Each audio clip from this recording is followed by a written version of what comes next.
Hace unos días, la mayoría de las personas se preguntaban ¿quién va a ganar? Ahora la pregunta de todos es ¿qué va a pasar? Sería sencillo decir, bueno,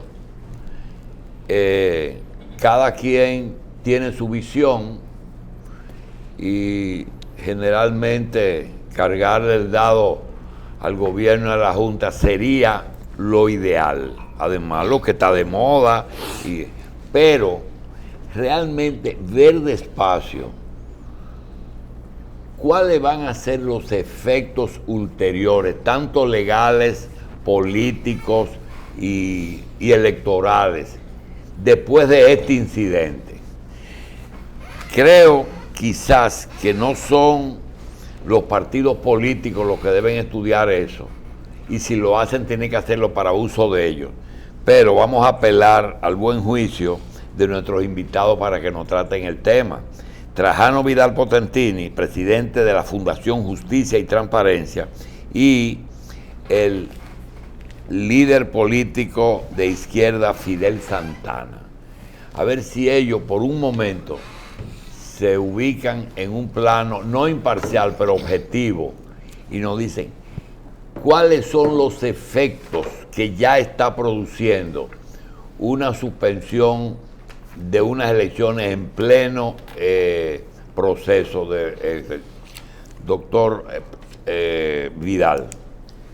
Bueno, en el plano jurídico pudiéramos advertir ya se inicia una especie de cuestionamiento del vacío que indudablemente esta situación muy particular, sui generis, que se dio con el proceso eleccionario, pues haría falta ese cobijo legal en las leyes, porque ciertamente no está concebida, no está prevista, no está como hipótesis de trabajo en las leyes ni en la Constitución esa eventualidad de la suspensión general de unas elecciones. Entonces, definitivamente que las incongruencias que presentan esta ley electoral o estas leyes electorales, para incluir además la de partido político y el eventual choque que tendría también con la ley 15-19 sobre el régimen electoral, pues nos invita a una reflexión y por qué no a retrotraernos a un planteamiento reiterado que nosotros habíamos hecho, de que se propiciara un gran acuerdo que diera como resultado no leyes dispersas, una gran legislación en la materia, sino un código electoral, la sistematicidad armónica de todos estos componentes. Fíjense que si nosotros observamos, el mal de origen pudiera estar dado en función de que la ley orgánica del régimen electoral consideró la eventualidad, la posibilidad de que la Junta Central Electoral adoptara el denominado llamado voto automatizado en el artículo 99, y una vez la Junta, que debió haberlo hecho de manera paulatina, con planes pilotos y demás, al la Junta asumirlo, se encontró con que había entonces una desconexión sistémica de ese voto automatizado con el resto del contenido de la ley que estaba previsto precisamente esta ley en todo su articulado, los artículos 208 y siguientes, cuando te hablaban del escrutinio, de la forma, de las pruebas, de las contestaciones que pudieran darse en los tribunales, pues esto era a partir o a raíz de una boleta física, no de un voto automatizado que necesitaba un desarrollo legislativo o, ¿por qué no, normativo? Otro de los efectos que pudiéramos nosotros decir es que, bueno, reivindique en alguna medida los planteamientos, al margen de que tuviera o no razón, que venía haciendo Leonel Fernández con el tema del voto automatizado, y por qué no también el que la Junta debió haber tenido pues un cuidado mayor, o sea, advierte un grado de negligencia y por qué no hasta de incompetencia por parte de la Junta Central Electoral. Y en definitiva, el gran perdedor de todo este proceso, en principio, es el pueblo dominicano y evidentemente después el gobierno dominicano, porque todo el que encarna una protesta, pues lo hará a partir de lo que representa el propio gobierno. Es la policía que está custodiando, es la policía que está cuidando, es la afectación de la economía, es la afectación del país, y esto se resiente evidentemente que en la forma y manejo de la administración pública. Es en contra de la Junta Central Electoral, que como órgano constitucional pertenece al esquema del Estado. Y finalmente esto sin duda que presenta un panorama complejo, complicado, delicado, que como bien observaba don Julito Jacín al principio, no sabríamos qué es lo que va a pasar, porque hay toda una ola que se ha convertido en un tema de moda con lo que son estas protestas, que son aprovechadas por la clase política para pescar en río revuelto. Fidel, si tú tomas los medios y oyes al doctor, dice, bueno, parece ser que los dos grandes perdedores del proceso son el gobierno y la Junta. Y el gran ganador fue el que advirtió que no quería voto automático. ¿Es 100% así? Buenos días, don Julio, a todo el elenco acá. Siempre es un agrado para mí. Primero, quiero, digamos que, iniciar el análisis, antes de responder su pregunta, don Julio, por un aspecto sociológico que está en marcha, sociológico y político. Creo que esta crisis, este hecho, este sabotaje, pone el punto final a un proceso de quiebre que venía en marcha de un modelo político agotado ya, y habilita, digamos que, los caminos hacia una transición política y hacia una transición incluso generacional y hacia la emergencia de nuevos actores o sujetos sociales de cambio. En este caso me refiero a los jóvenes, millennials y la llamada generación Z, que pareciera que comienzan a proyectarse como protagonistas de una nueva esperanza en la República Dominicana.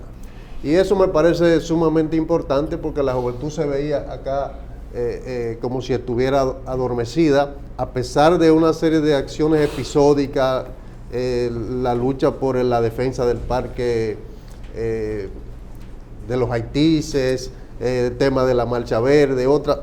Se veía venir una ola juvenil, una inquietud juvenil.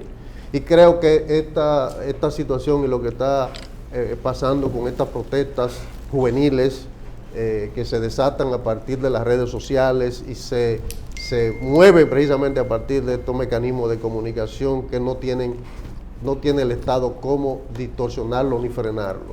Creo que eso traerá como resultado fenómenos políticos novedosos en el país, tal y como se ha estado mirando en otras latitudes. Ya España hace bastante tiempo que se produjo una gran oleada juvenil de crítica y de cambios. En América Latina se observa también un serio movimiento juvenil, lo que ha pasado en Chile recientemente, y creo que República Dominicana va en esa misma lógica.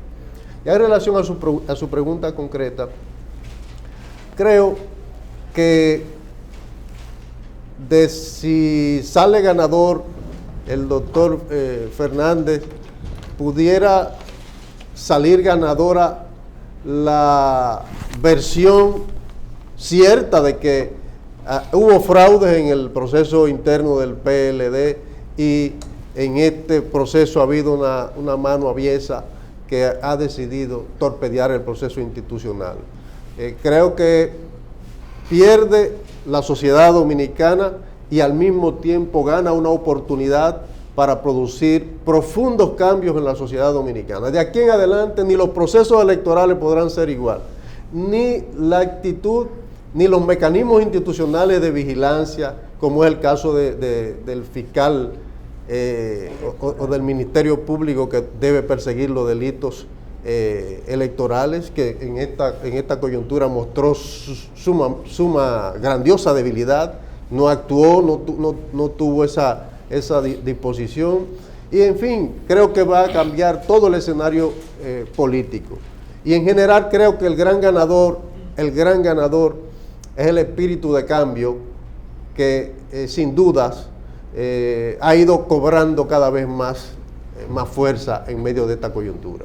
Miren, una pregunta para los dos. Se ha dicho que la Junta ha perdido mucho credibilidad, confianza y que necesita el respaldo del liderazgo político nacional. Por ahí quienes plantean de que por lo menos la embajadora de Estados Unidos será un ente supervisor de las elecciones. ¿Ustedes comparten esa situación? Mira, lo primero en todo esto es que toda medida orientada a garantizar, a dar seguimiento, a darle más certidumbre, a darle más calidad a la democracia, sobre todo esa tranquilidad que creo que, como bien señala, es uno de los grandes beneficios de todo este proceso, es ese renovado interés en la participación de la política, sobre todo de la juventud que se mantenía pues alejada, ajena a todo estos procesos. Yo creo que son de los grandes beneficios de todo esto.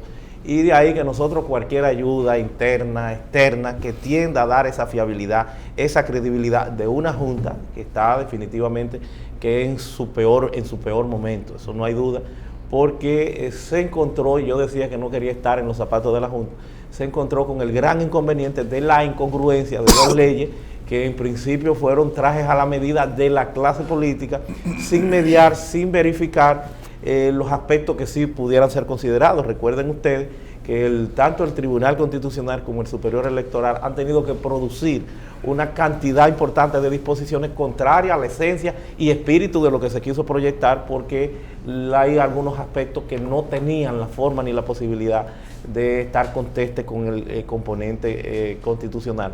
De ahí que yo estimo que sí, que cualquier espacio, cualquier escenario que tienda a dar mayor certidumbre, mayor credibilidad, que en definitiva pues lo que requiere, es lo que necesita el pueblo, es lo que será pues ya una forma diferenciada, no solo de hacer política, sino de que las cosas tengan que cambiar y que nosotros tengamos que repensar el modelo que al momento tenemos a nivel legislativo, a nivel legal.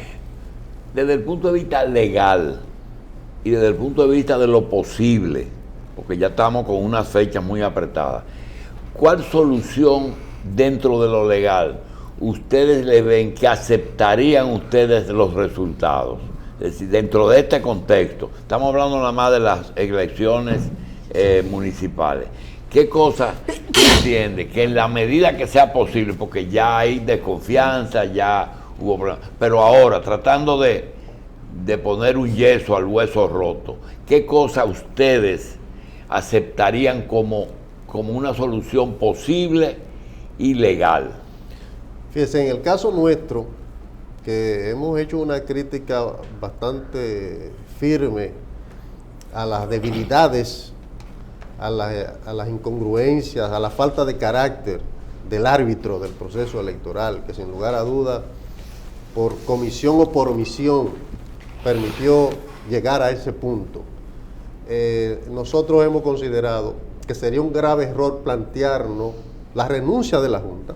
Primero porque quienes subirían... En este momento salir la Junta no procede. Para nosotros no es viable, no es una porque salir de la Junta implica la entrada de los suplentes. Muy bien. Que son cuadros iguales que los de la Junta. Abiertamente danilistas. Okay. ¿Verdad? Una pregunta. ¿La salida del presidente ahora tendría sentido?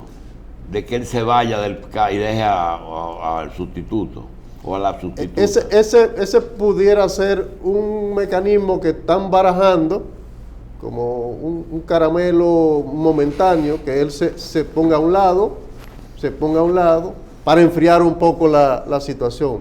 Nosotros no nos parece que eso resuelva nada. Lo que pensamos es que a ese proceso, porque tampoco hay tiempo para que se produzca una renuncia de todos y en el Congreso se habilite, porque y si la clase política entiende que debe haber elecciones con esa Junta, ¿por qué no se procede a vigilar que eso ocurra con el menos trauma posible y no ponerle un elemento distorsionador a la plaza para que mantenga nervioso a esa gente ahí adentro? A eso iba, en el sentido, lo que nosotros creemos es, hay que ir a las elecciones, pero hay que ir con una serie de garantías electorales.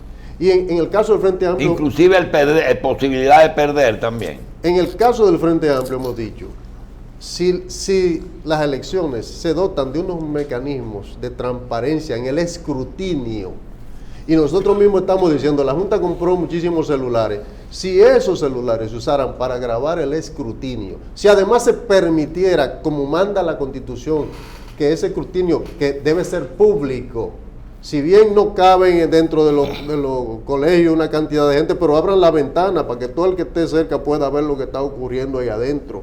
Es decir, hay una serie de garantías. La gente lo que quiere es que lo que ocurra acá esté digamos, que caracterizado por la absoluta fiabilidad, es decir, lo que se cuenta es lo que va a las actas y es lo que se transmite. Porque en el país hay una serie de traumas. Nosotros conocemos el viejo refrán de que acta mata voto, ¿verdad? Y de que en las mesas electorales quien no tiene delegado tampoco le cuentan sus votos, se los reparten los que están ahí de delegado. Y sabemos también que en las juntas municipales hay unas mafias que venden triunfos electorales. Don Fidel, lo tengo que interrumpir porque es que toda esa contaminación la producen los partidos políticos. Ciertamente la produce un sistema, yo diría que es un sistema que no ha cubierto una serie de flancos que perfectamente pueden ser cubiertos por medidas institucionales y que doten a esos mecanismos de transparencia. Aquí ha habido organizaciones y líderes que han estado planteando hace tiempo el tema de que institucionalmente se asuman las cámaras en las mesas de votación. Eso no sería un problema, porque incluso los celulares todos tenemos y tienen cámara y se puede hacer un backup de todos esos escrutinios. Si alguien tiene una queja se puede revisar lo que pasó allí, ¿verdad? Es decir, a ese tipo de mecanismo de garantías es que nosotros nos referimos que tenemos que avanzar. El tema del fiscal contra los delitos electorales, bueno, es una oportunidad para que se escoja una gente de carrera, no un dirigente político, una gente que, acompañado de un equipo de técnicos jurídicos independientes, que cumpla un papel realmente allí de garantías para que la ciudadanía sepa que se va a hacer algo, de lo que saldrá algo positivo. Potentini, el asunto no es más que de ley y aplicación de conductual.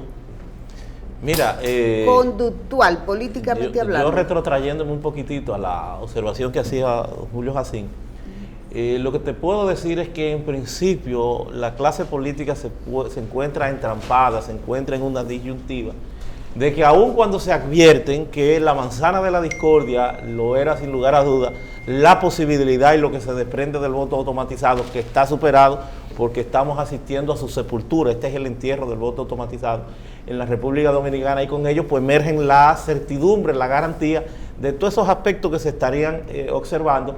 Se encuentran en la disyuntiva de que aun cuando metieron a la Junta Central Electoral todos los políticos en meter la pata con lo que era la suspensión general de las elecciones, lo cual supone el que 140 municipios que concentraban más del 70% de la totalidad de las candidaturas, no así de la totalidad de los votos, porque los otros 18 municipios, las grandes urbes, pues tenían más del 60 y tantos, que era donde la oposición eventualmente pues pudiera asimilar de conformidad con las encuestas que estaba más sólido, más fuerte. Entonces, como no le interesaban esa proyección, llevaron a la Junta Central Electoral, lamentablemente con la falta del arrojo, la determinación de hacer lo que era correcto en virtud del interés nacional, que lo sería entonces parcialmente declarar, en este caso, la suspensión de las elecciones. Hoy ya los partidos no tuvieran ese peso que supone en términos económicos esa cantidad de candidaturas que estaban resueltas.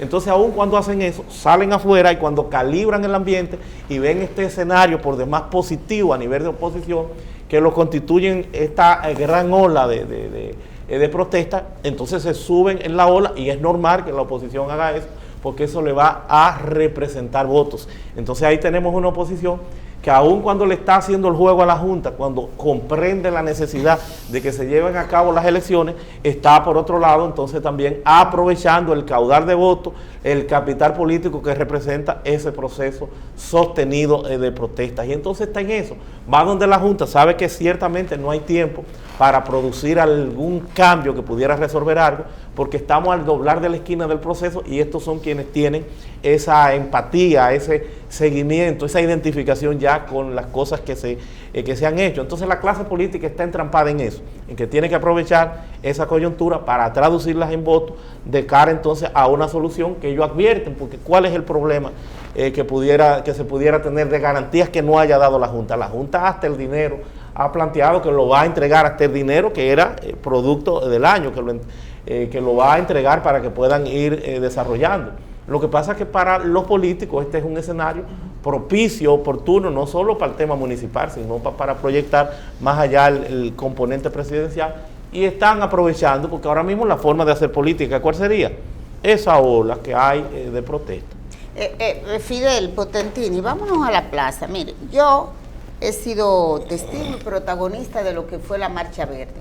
La Marcha Verde a nivel nacional cautivó, emocionó, tenía líderes que la dirigían, y hoy tenemos lo que se llama una plaza que tiene 3 días con muchos jóvenes que escucho en las calles decir a algunos ciudadanos, esos son jóvenes de clase media que no son los primeros que van a votar.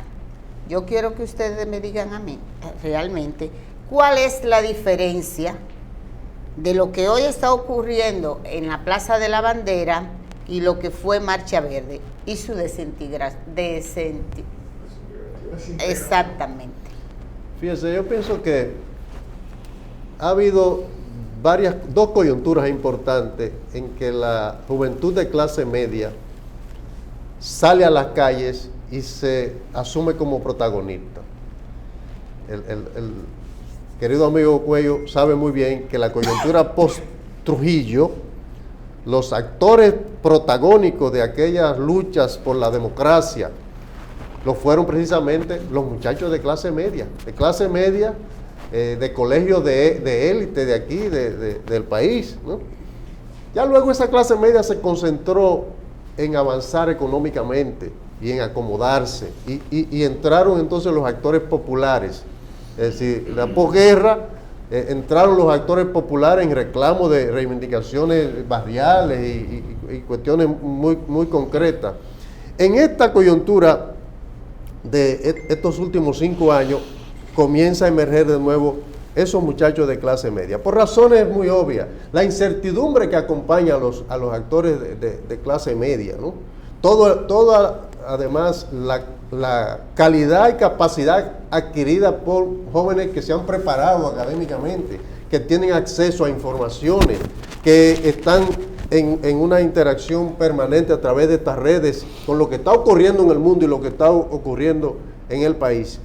Y entonces siento que lo que está ocurriendo allí en esa plaza precisamente tendrá como resultado la emergencia de nuevos liderazgos. Todavía no se sabe cuáles serán las puntas del liderazgo emergente, pero entre esos muchachos... Pero de ahí que va a salir de la plaza. Entre esos muchachos está el nuevo liderazgo del país. Y estoy hablando de una etapa de transición que se inicia, ¿no? Que pasa, obviamente, por un cambio político electoral.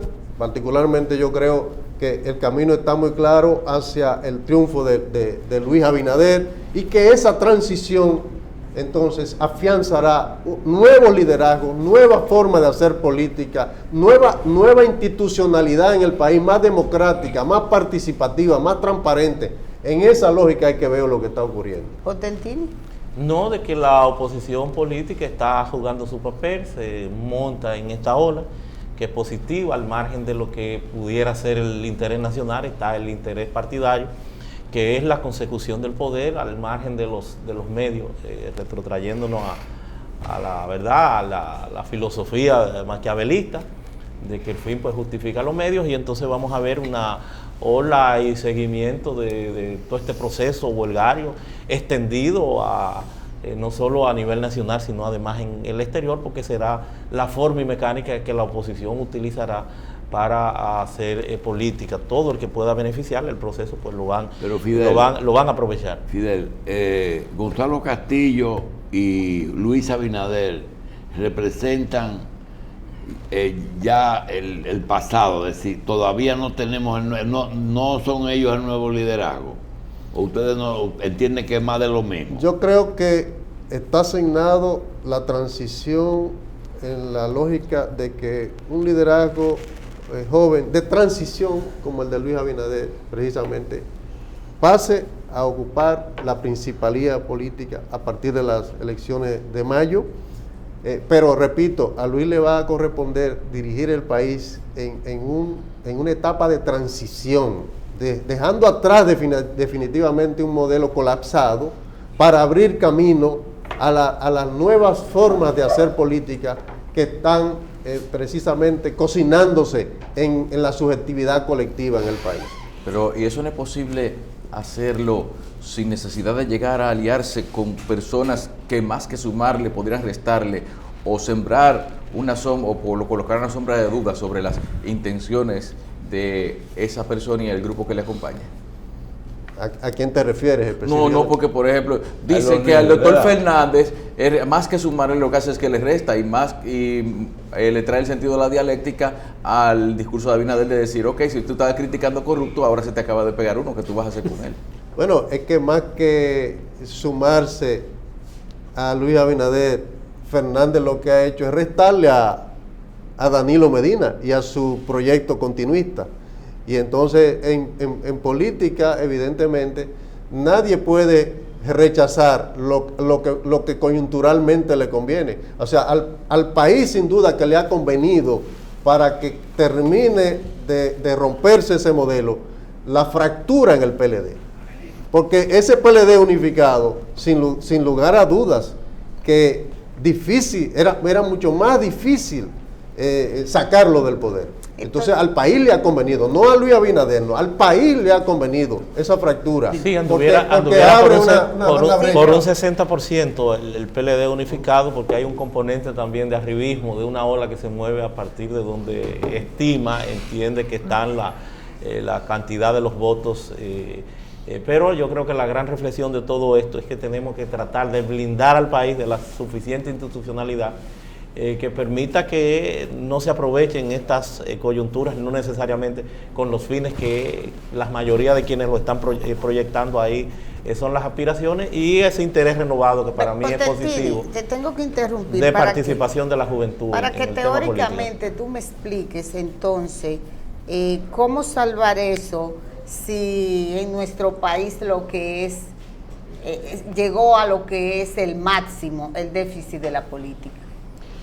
Bueno, pero definitivamente que esto también abre una posibilidad, una oportunidad de una cantidad de personas que habían estado apáticos a ya una participación sostenida, un renovado interés. Yo decía que no tenía mucha calidad la democracia porque aquí se advertía por una abstención alrededor del 60%, no solamente por la deficiencia en términos publicitarios y de concientización de la Junta Central Electoral, sino por el descrédito, no en este caso de la Junta, sino de la propia política. Esto renueva, esto trae consigo pues esa importancia, y por eso digo siempre revisar el marco jurídico legal que ha devenido en entramparnos, porque si tú dices, bueno, un 40% para las mujeres, un 10% para los jóvenes, un 20% para los partidos, el que trabaja democracia solamente estaría yendo a las calles por un 30%. Entonces creo que esto invita a una gran reflexión, a un gran consenso posterior, a reinventar lo que todo este proceso para que los partidos puedan ponerse acorde con lo que son esas exigencias sociales, pero siempre blindando todo lo que es el componente jurídico legal, que traería como consecuencia el que no se advierta o veamos esto que no sabemos a dónde va a parar a partir de este momento. Mire, en el punto de vista jurídico, los textos que se han hecho públicos del asunto del coronel y el técnico de Codetel, ¿da pie para hacer un expediente son suficientes? No, lo que advierto hasta ahora es que hay una investigación que no está completa, es una investigación débil, es una investigación que debe ser ampliada. ¿Y la investigación es vinculante al evento del 15 de marzo? No, porque ya las garantías con tú extirpar, con sacar lo que es el voto automatizado. ¿Y las protestas son vinculantes? No, es una expresión de sectores que es un derecho constitucional. No, todo el mundo tiene su derecho en eso, pero uno quiere saber si uno puede propiciar un clima favorable y no estemos sin querer propiciando otro problema. Por eso digo que la clase política se encuentra en esas disyuntivas. Por un lado quisiera el sosiego, la tranquilidad de la celebración de unas elecciones, pero por el otro están seducidos y fuera por de la oposición, y aprovechar el capital político. Fuera de la oposición, que es el papel de la oposición. Ese evento de suspensión y luego convocatoria 30 días después o dentro de los 30 días después. ¿Dónde usted ve ilegalidad desde el punto de vista legal? No, en principio, aún cuando era una hipótesis legal que no se percibía, no se apreciaba en la ley, porque el artículo 260 y 261, concretamente el 261, lo que hace referencia es, más que todo, es a la anulación de unas elecciones que ya se hayan celebrado y que sea como fundamento o como base ya una contestación o una demanda del que se encuentra perjudicado y el Tribunal Superior Electoral, que es el competente, lo haya decretado.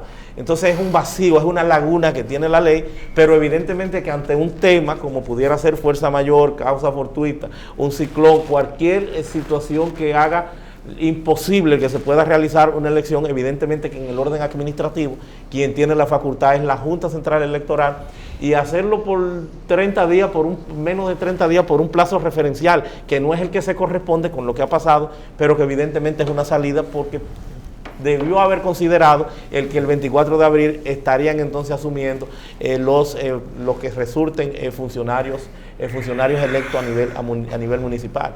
Entonces lo que ha hecho la Junta es correcto. De hecho, nosotros como Fundación Justicia y Transparencia hicimos el levantamiento, el análisis, y hicimos esa propuesta temprano, de que fuera el 15, de que se eliminara el voto automatizado, apartando todos los temas de discordia en el proceso, y esta es la salida viable dentro del marco de la propia ley que habla de la eventualidad de la celebración de elecciones extraordinarias a la Junta.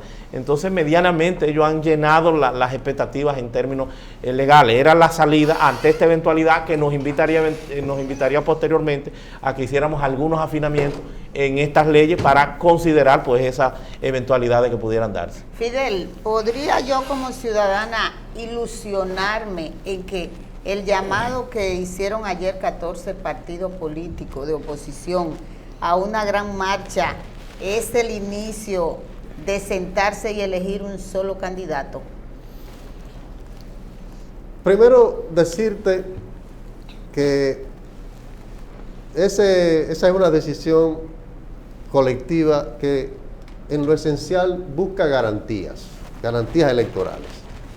Es una expresión de fuerza que le pone a la Junta un calzo, le dice, mire, nosotros hemos aceptado ir a elecciones bajo este esquema altamente cuestionado, pero las calles no dejan de ser un camino si esto no tiene las garantías adecuadas. Yo creo que es mandando un mensaje, no en función de que se van a fundir candidaturas de distintos partidos. Aquí lo que se está mandando es un mensaje de reclamo, de respeto por la institucionalidad.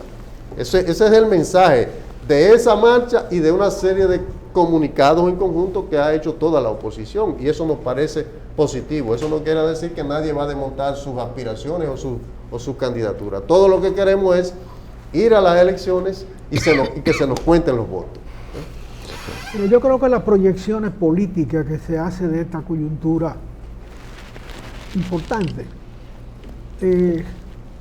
siempre tratan de llevar los deseos, los criterios de evolución que uno tiene por encima de la realidad. Nosotros hemos vivido varias veces el paso al poder del PRD. En el 78 fue un paso trascendente. Mucha gente se proyectó, pensó que eso iba a ser un cambio radical del país. En definitiva, la coyuntura de hoy no tiene ni siquiera comparación posible con aquella. Hoy no sabemos quién es el jefe del ejército. Y en aquella ocasión había un derecho a veto de parte de una parte del ejército que eran los héroes o antihéroes de la Guerra de Abril. Los que ganaron la Guerra de Abril con la ayuda norteamericana. Estaban ahí con derecho a veto. Eso era sumamente complicado. Y aparte de que el talento del doctor Balaguer no se pone en duda. Su habilidad política. Tanto que volvió transformado después. Hoy tenemos un PRD modernizado ligeramente. Pero el PRD ha tenido varias opciones de poder en el país.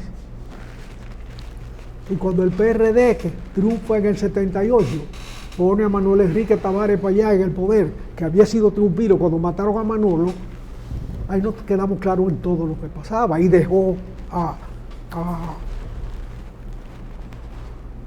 Jiménez en el Ministerio de Relaciones Exteriores 2 años todavía. Entonces, son transiciones importantes, y esa fue una transición importante. No creo que esta sea más importante, sencillamente. Claro, es difícil mover un partido que tiene 20 años en el poder hacia la oposición otra vez. Es sencillamente un trámite, que además se va a hacer por vía electoral. ¿Qué garantiza que Abinader tiene la capacidad para manejar esto si nunca ha tenido un entrenamiento en el poder? Don Israel. Si ayer andaban buscando 500 millones con los 7 magníficos de este país y no lo consiguieron. Es que con esa ayuda económica es que se va a cambiar el país de manera trascendental. No, por favor. Esas personas han estado siempre a la sombra, apoyando las transformaciones y controlando esas transformaciones. Muy bien, don Israel. Usted es un hombre fino que le ha dado seguimiento al país durante décadas. No seguimiento, no solo seguimiento. Y estudio. Muy fino, ¿no? Y estudio, ¿verdad?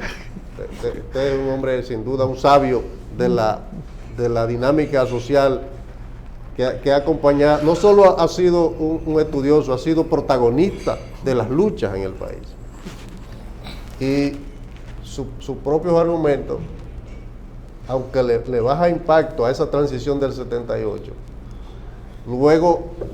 luego declara que ciertamente esa transición marcó un cambio de rumbo en el país. Si no, no pudiéramos estar hablando como hablamos en el país. Y sin lugar a duda, la democracia avanzó en el país. Sí, no fue todo lo que quisimos, porque esos factores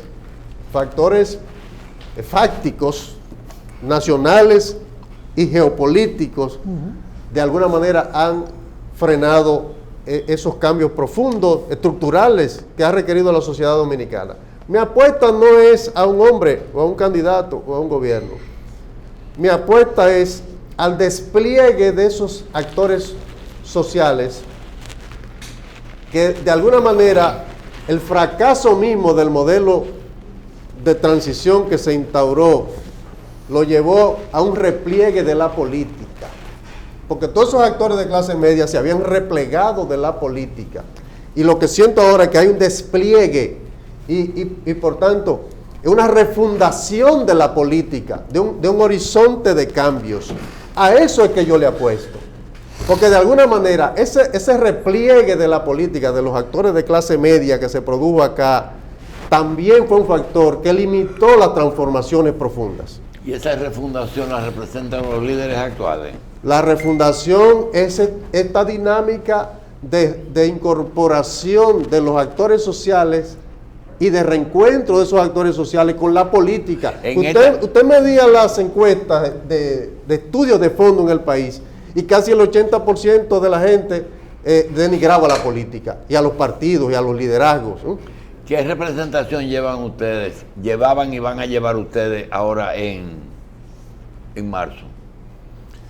Frente Amplio lleva más de 200 candidatos ahora en marzo. ¿Apoyados por los otros? En algunos casos en alianza y en muchos casos sin alianza. Una cosa, Fidel, conocemos la historia tuya. ¿Qué te representa a ti?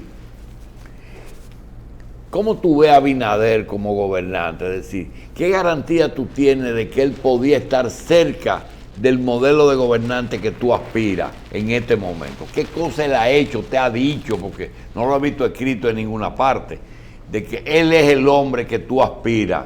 Porque tú no te aliaste porque en política todo conviene, si no hubo alguna razón. Pero, a don Antonio Guzmán nadie le escuchó la voz hasta que se juramentó como presidente. Pero Peña le hizo la campaña. Bueno, pero también hay quien le ha hecho la campaña a Abinader. Abinader sale de la Marcha Verde. Mira, primero es la Marcha Verde la que ha hecho el poder de Abinader. Lo hace Hipólito. Primero decirte... A Hipólito lo unge. Simplemente dice, tú eres. Primero decirte que tengo plena confianza en que Luis Abinader producirá cambios importantes en la República Dominicana. No podrá hacerlo todo porque no tiene una varita mágica, pero tiene la determinación, tiene la historia familiar y personal de honestidad, de servicio y de compromiso. Y además de eso, ha plasmado su horizonte de cambios en una propuesta de gobierno. Una propuesta de gobierno que incluye transformaciones importantes desde las estructuras fundamentales del Estado, es decir, la justicia, la real separación de poderes, la no injerencia del Ejecutivo en el tema del Ministerio Público, de la justicia, el horizonte de cambios en el plano de activar la economía de la República Dominicana, de darle respuesta a una serie de problemas sociales como la delincuencia, como el tema de la criminalidad. Es decir, ahí hay plasmado una propuesta de gobierno. Y yo confío en Luis Abinader y confío en el equipo de hombres y mujeres que le van a acompañar en ese proceso de cambio. Y obviamente, repito, mi principal energía de confianza está dada en el impulso social, porque nadie que llegue a gobierno logra hacer cambios si desde afuera no hay de alguna manera movilizaciones, presiones, reclamos que empujen esos cambios.